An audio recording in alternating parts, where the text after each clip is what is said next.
নমস্কার বন্ধুরা, কেমন আছো সবাই? সোমাস কুকিং অ্যান্ড ব্লগে সবাইকে স্বাগত জানাই। আজকের এই রেসিপিটা নিরামিষ দিনের জন্য একটা পারফেক্ট রেসিপি। একবার ট্রাই করে দেখো, আশা করি ভালো লাগবে। তো চলো রান্নাটা শুরু করি। প্রথমে ভেন্ডিগুলোকে ধুয়ে জল ঝরিয়ে নিয়েছি। এখন এগুলোকে এভাবে দুই ভাগ করে করে কাটবো। এভাবে দুই টুকরো করব।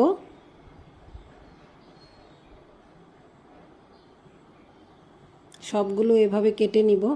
যেগুলো একটু বড় হবে ওগুলোকে 3 টুকরো করবে, আর যেগুলো ছোট ওগুলোকে 2 টুকরো করবে। দেখো আমি সবগুলো ভেন্ডি কেটে নিয়েছি। গ্যাসে কড়াইটা বসিয়ে দিয়েছি, গরমও হয়ে গেছে। দিয়ে দিলাম একটু সরষের তেল। তার মধ্যে কেটে রাখা ভেন্ডিগুলো দিয়ে দিলাম। দিলাম একটু হলুদ গুঁড়ো আর একটু নুন। এখন ভেন্ডিগুলোকে একটু ভাজবো।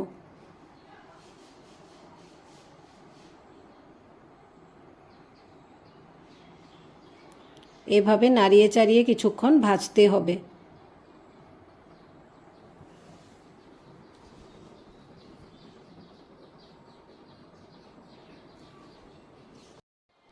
এখন ওইদিকে একটা মশলা রেডি করে নিব। মশলার মধ্যে নিয়েছি আমি গোটা জিরে, গোটা ধনে, লাল আর সাদা শস্য, কাঁচা লঙ্কা আর এক টুকরা আদা। এগুলোকে পেস্ট করে নিব।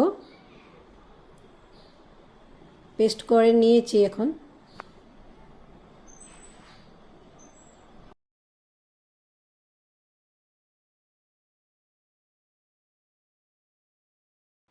এইদিকে আমাদের ভেন্ডিগুলো ভাজা হয়ে গেছে। এখন তুলে নিব। কড়াইতে আবারও সরষের তেল দিয়ে নিলাম। দিয়ে দিলাম 1 চামচ কালো জিরে, আর এই পেস্ট করে রেখেছিলাম মশলাটা, সেটাকে দিয়ে দিলাম।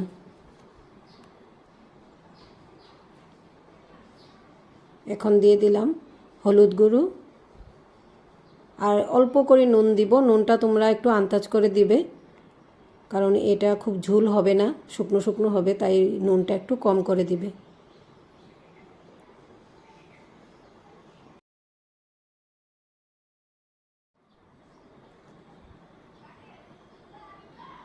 মশলাটা 1 মিনিট মতন ভেজে নিয়েছি।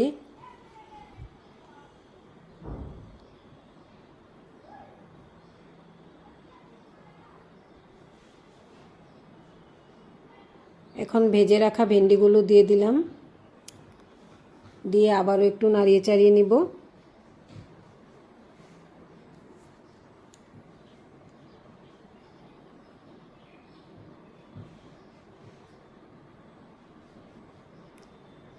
মশলার জলটা দিয়ে দিলাম একটু।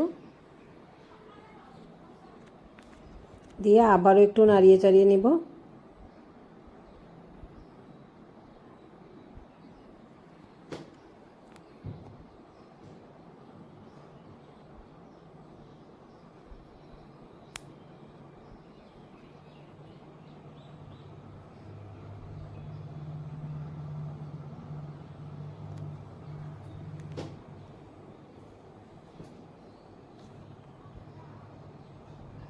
এখন একটু ঢাকা দিয়ে রাখলাম।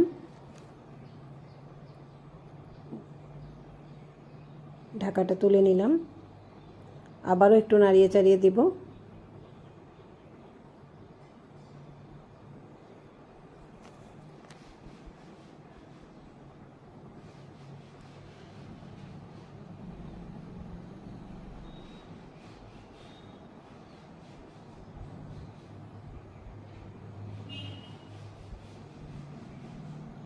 একটু জল দিয়ে নিলাম। এখন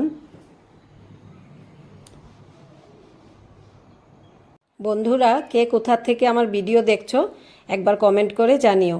আর যদি আমার ভিডিও ভালো লাগে তবে লাইক অ্যান্ড সাবস্ক্রাইব করে দিও। একটু চিনি দিয়ে নিলাম।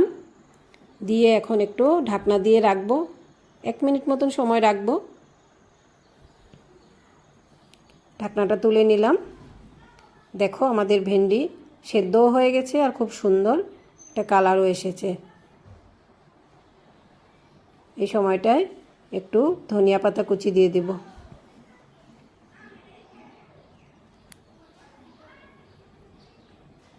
আমাদের সুস্বাদু ভেন্ডি তরকারি রেডি।